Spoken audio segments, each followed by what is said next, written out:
Jonathan Davenport has shared his suggestions for the Lucas Oil Late Model Dirt Series' chase for the championship. Roll this up over at stockcarreport.com. You can find the link in the description below. Just to provide some context, if you're not familiar with Lucas Oil Late Model Dirt Series' Big River Steel chase for the championship, the chase includes 5 races. The first 2 were held at Brownstown with the C.J. Rayburn Memorial last Friday night and the Jackson 100 on Saturday night. The next 2 will be at Pittsburgh, Pennsylvania Motor Speedway this weekend for the 37th annual Pittsburgher.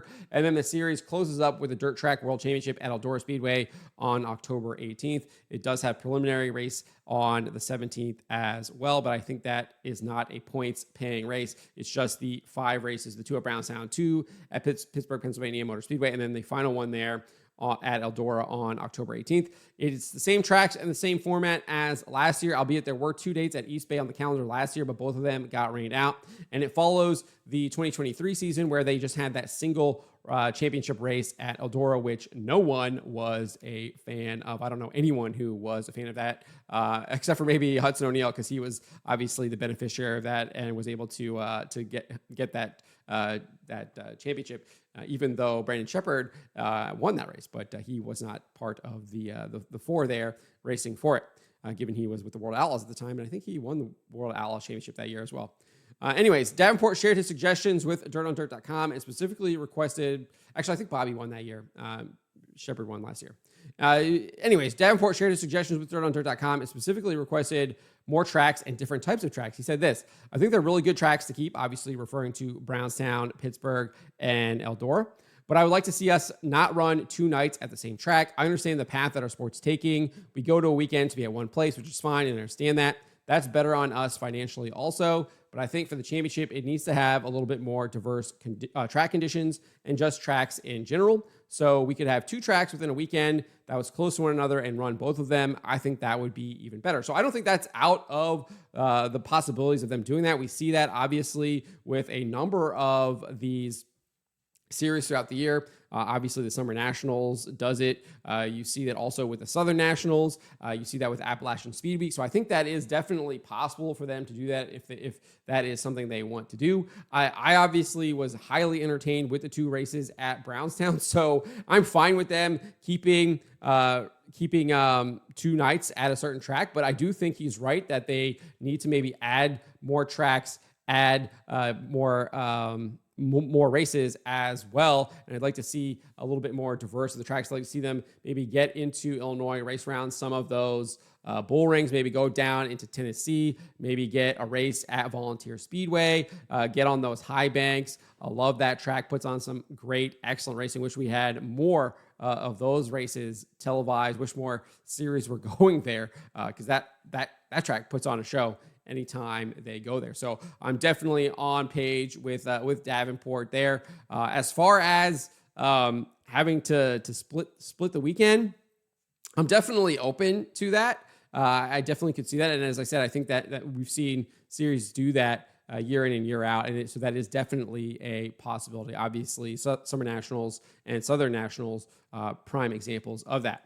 While he had suggestions for the chase format, he does prefer a more traditional seasonal points chase. He says, I'm kind of old school. Honestly, I'd rather just race the whole year for a championship. Just like Friday night, I mean, me and Hudson are pretty much out of it. Just one bad night. It either needs to be the whole year, or maybe if they're going to do only 4 or 5 races or make it 10 races, I think it ought to be a little bit longer than what it is. I 100% agree. It used to be longer, right? Last year, they had 7 races on the schedule. Obviously, with the rain out, they went down to 5. But I think at minimum, they need 7. Probably 10 is a better number there. And again, I'd love for them to go to maybe some different locations as well, different parts of the country, so you get that different type of dirt that they're racing on as well.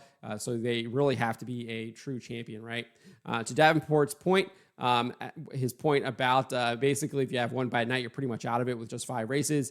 We can see here in the chase right now, Davenport is 160 points behind Ricky Thornton Jr. and Hudson O'Neal 270 points behind after he had that mishap on Friday night where he and Ricky actually got together and the contact basically ended Huddy's night there. And Moran there, only 80 points behind. He's had a couple good nights at Brownstown. Obviously, second, right, on Saturday night behind Ricky, who won.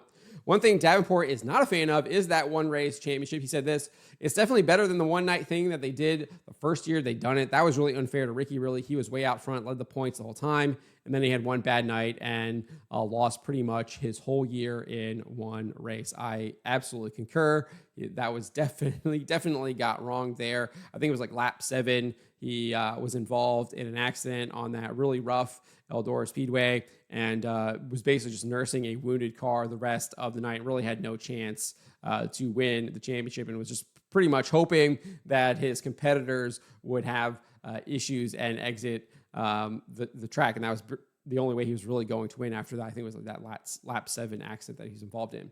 Anyways, Davenport went on and said, there's pros and cons to everything, but I see what they're trying to do. They're trying to make it more exciting and get more clicks, more views at the end of the year when everything veers off towards football. So, we got to do what we can to stay in the limelight, to keep everybody coming and asses in the seats. I'm not sure playoff format really does that. I think what really gets people to come to the track, watch on TV, etc., is the on-track product. And I think the dirt late models have one of the best on-track products out there. I mean, the racing is top notch. It's absolutely fantastic. Can you ask for 2 better races than what we saw at Brownstown? I mean, there was so much happening. Obviously, you have a photo finish there between Nick Hoffman and Brandon Shepard on Friday night. You obviously have the contact between Ricky Thornton Jr. and Hudson O'Neal with the playoff implications there. You have on Saturday night the contact between Jonathan Davenport and Devin Moran, the playoff implications of that. You have Davenport going to the rear,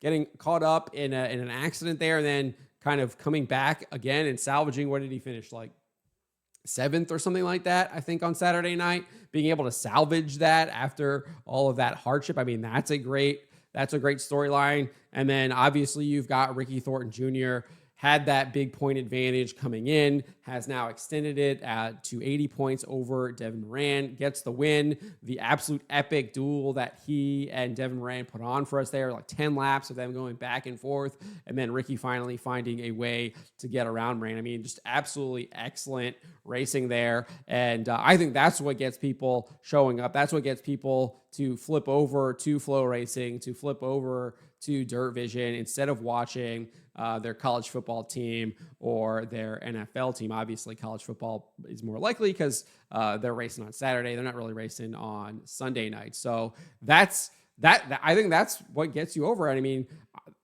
I'm one of those guys, right? I'm not watching my college team as much. I'm watching the dirt late models because it's just so much more entertaining to watch. There's so much happening. The racing is exciting. It's edge of your seat, and it's fantastic. So I don't think kind of a playoff format is really going to get butts in the seats, etc. I think it has more to do with the on-track action and the entertainment value that it provides, and that really comes down to the on-track action. I don't think it really comes down to whatever the playoff format has to be. So I definitely agree with Davenport. I would rather see a full season championship.